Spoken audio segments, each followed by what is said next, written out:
All right, guys, welcome back to the SLC Dunk Facebook Live. I'm your host, Hanson James, and we're going to talk about the draft. It's in 2 days, I think. I'm pretty sure. I don't know. I'm tired. I don't feel very well. If there was a scouting report on me, it would be portly, small, kind of dumb, but does shows anyway, regardless of knowing, all the facts.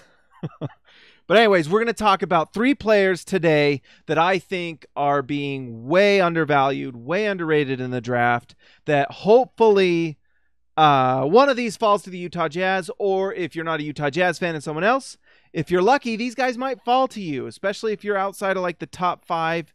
If one of these guys is on the board for you, it's a very good likelihood these guys are going to be great. And for some reason, they're not getting kind of the prestige and the excitement and hype that they should. All right, first one we're going to talk about is a player that received a promise and hasn't been working out with teams ever since. And this is a big reason why you're not hearing his name, like why he might be rising, falling in draft boards. What it means is that he's going to go somewhere for sure. We don't really know where it is. That's been kind of rumored to be Indiana. If you're a Pacers fan, this guy might be just set on your board, and his name's Chandler Hutchison.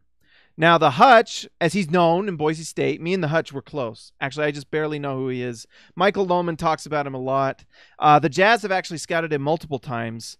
Walt Perrin has gone to see Chandler Hutchinson play. The way you can spot Walt Perrin is he wears colorful shirts, I've heard.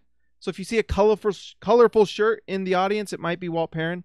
But anyways, you saw some colorful shirts watching Chandler Hutchinson. Now, maybe it was the Jazz that offered a promise to Chandler Hutchison.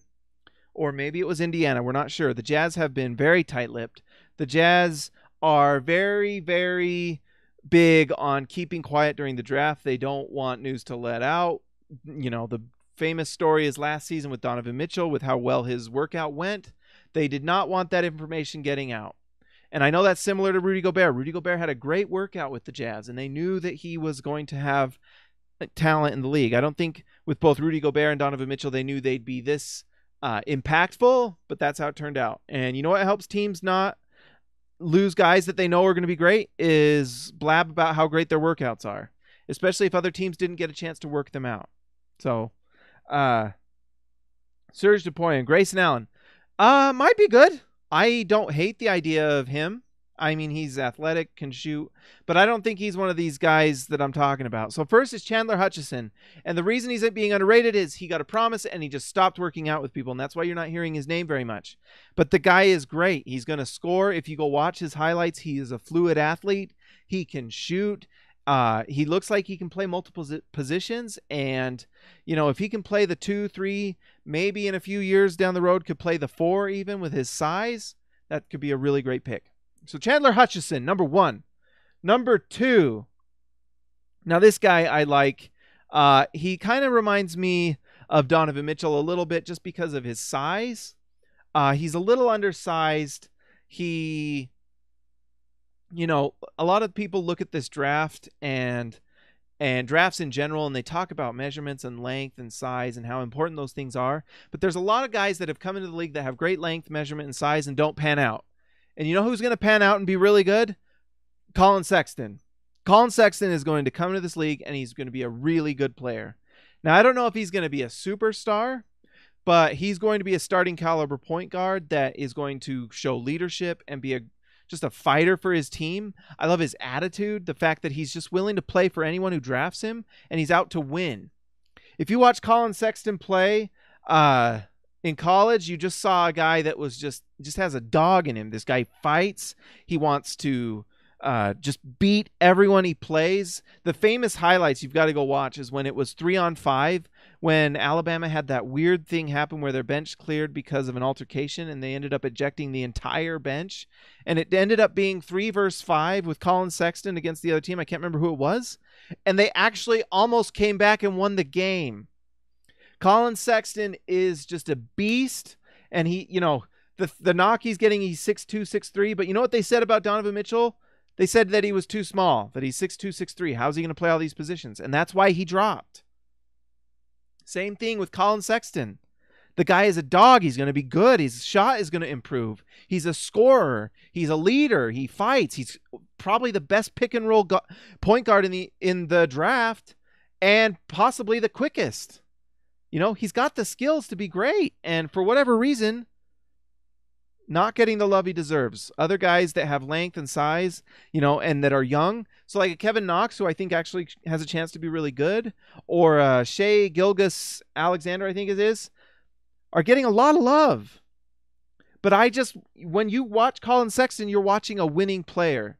One that makes plays, doesn't give up, and is a fighter, and is going to work hard. And I will be shocked if Collin Sexton does not become a really good NBA player. All right, next player. And this is my favorite player in this draft. He's going to be great. And if you get a chance to get him, especially if you're the Utah Jazz, and I've noticed that he's falling, like, I am like shocked how far some of these mock drafts have him falling. I was watching him on NBA TV tonight. I watched their mock draft show. They had him falling to 16. Recently, I saw on like ESPN, he fell to 15. Myles Bridges is going to be a really good NBA player. He is going to come in and he's going to have a high floor. At the very least, you know you're getting a really nice player in Myles Bridges. And for whatever reason, he's falling. And it's the same story. Oh, I wish he was 6'8", or I wish he was 6'9". He's only 6'6". Oh, I wish his wingspan's only 6'8". I wish it was 7-foot wingspan. I don't know what to tell you. The guy is an explosive athlete, can drive to the rim. He will dunk over anybody. The guy can shoot the three. He passes the ball. He can handle it a little bit.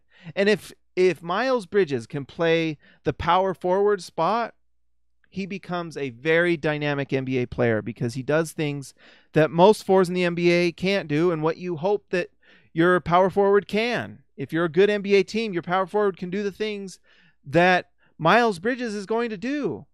And in college, he averaged, I don't have him in front of me. I should have brought him up. I'm not feeling well, but I believe he averaged almost a block a game. And there's even times where you can slot him at the 3 spot. Think of a more consistent, like Jay Crowder, with more athleticism. That right there is an incredible player. It boggles my mind sometimes why these players drop, because you see a lot of bigs going, and I promise you not all these bigs are going to pan out, these centers that are going to go in the first top 10. And you've got players like Gilgeous-Alexander and Troy Brown, who I actually think, I mean, obviously they have a chance to be really good, but part of what's getting them by in the draft process is their length.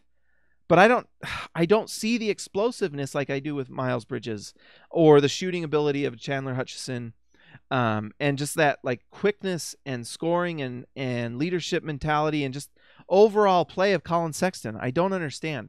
So those are the 3 players I see dropping in drafts, and that I hope, for if they're a Jazz fan, if they're one of these guys falls to 15, Chandler Hutchison might be there at 21 for Utah. But if Sexton or Bridges falls to 15, I think you have to go up and get them, because both those guys would fit in with the long-term strategy of the Utah Jazz, or any team who gets them. They're going to help any team they're on win. They're both great. And it's a surprise that they're dropping. We'll watch them drop in the draft, and then we'll find out later on they were actually really good. And you heard it here first.